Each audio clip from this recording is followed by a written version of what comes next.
चर्चा में है। खासतौर से अगर हम आपको बताएं तो ये मामला है गोरखपुर के मशहूर डॉक्टर अनुज सरकारी का। क्या हुआ? नहीं चल रहा, रोक दीजिए।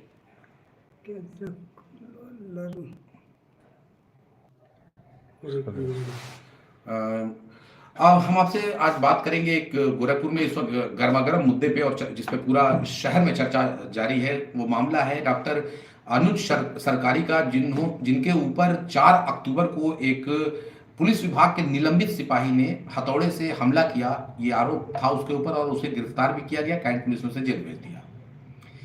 आज मैं आपसे लाइव आके इस मुद्दे पे इसलिए चर्चा कर रहा हूं कि ये मुद्दा काफी गर्मा गया। पहले सोशल मीडिया पे लोगों ने पंकज कुमार, वो सिपाही जो आरोपी सिपाही जेल में बंद हैं, उनको लेकर एक मुहिम छेड़ा। फिर ये सोशल मीडिया से ये मुहिम आगे बढ़ते बढ़ते सामाजिक हो गया और सामाजिक होने के बाद अब ये मुहिम पूरी तरीके से आंदोलन में बदल गया है।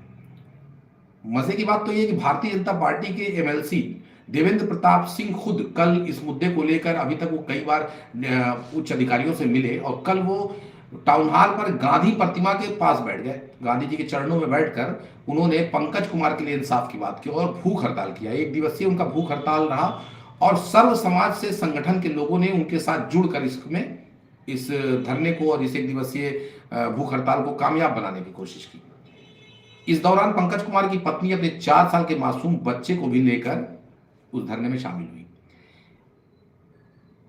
एमएलसी देवेंद्र प्रताप ने अपने पैड पर लिखकर ईडी को एक चिट्ठी लिखी है और प्रवर्तन निदेशालय को चिट्ठी में यह कहा गया है कि डॉक्टर अनुज सरकारी की 200 करोड़ की संपत्ति का खुलासा किया गया है और कहा गया है कि यह पूरी संपत्ति चोरी के पैसे से बनाई गई, यानी टैक्स चोरी करके अकूत संपत्ति को खड़ा किया गया है और इसकी जांच की मांग भी एमएलसी द्वारा की जा रही है।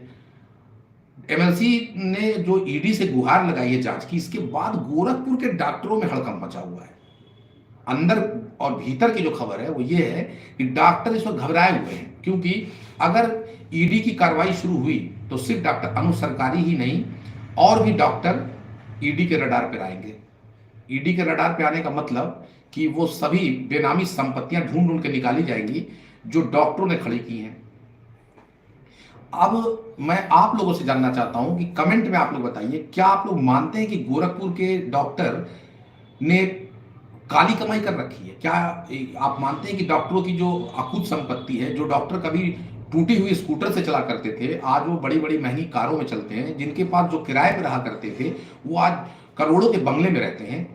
गोरखपुर के हर प्राइम लोकेशन पे तमाम बड़े डॉक्टरों की संपत्ति आपको मिल जाएगी। ये बात भी मशहूर है कि अगर इस दौरान अगर कोई बड़ी प्रॉपर्टी खरीदने की जब बात आती है तो 2 ही लोग निकल के सामने आते हैं पूरे समाज में। एक तो या तो उद्योगपति आता है सामने या फिर सेकंड नंबर में डॉक्टर। ये बात कहा जाता है कि समाज में 2 ही लोग के पास पैसा है। ठीक है, पैसा कमाया है, उन्होंने पढ़ाई की है, बड़े एमबीबीएस किया, एमडी किया, एमएस किया, वक्त लगता है, दिमाग लगता है, जाहिर सी बात है।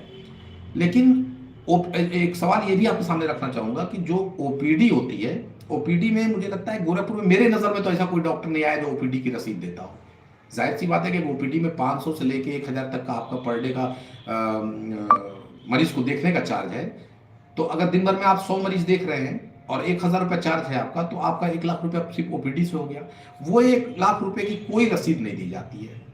कोई रसीद नहीं देने का मतलब कि उसके ऊपर उस पैसे को शो नहीं किया जाता है इन सोर्सेज ऑफ इनकम में। रसीद कटती तो उस पर सर्विस टैक्स लगता है, 28% तक का सर्विस टैक्स है, यानी कि उस 1 लाख रुपए की इनकम में 28,000 रुपया गवर्नमेंट का होता। चलिए मान लेते हैं 18% होगा, मुझे हो सकता है कि मुझे जानकारी ना होगी कितना हो, लेकिन 18% तो तय है कि सर्विस टैक्स होगा। आप सर्विस प्रोवाइडर के तौर पर काम कर रहे हैं तो वो 18,000 रुपया आप सरकार का लेके बैठ गए, पर डे 18,000। इस तरीके से 18 × 54 5,40,000 रुपया आपने मंथली आपने किया। कहने वाले तो ऐसे कहते हैं कि ऐसे अनुज सरकारी को ही कहा जाता है कि पर डे उनकी 10 लाख रुपए की आमदनी थी। हालांकि मुझे इसकी जानकारी नहीं है, कहीं सुनाई बातें हैं।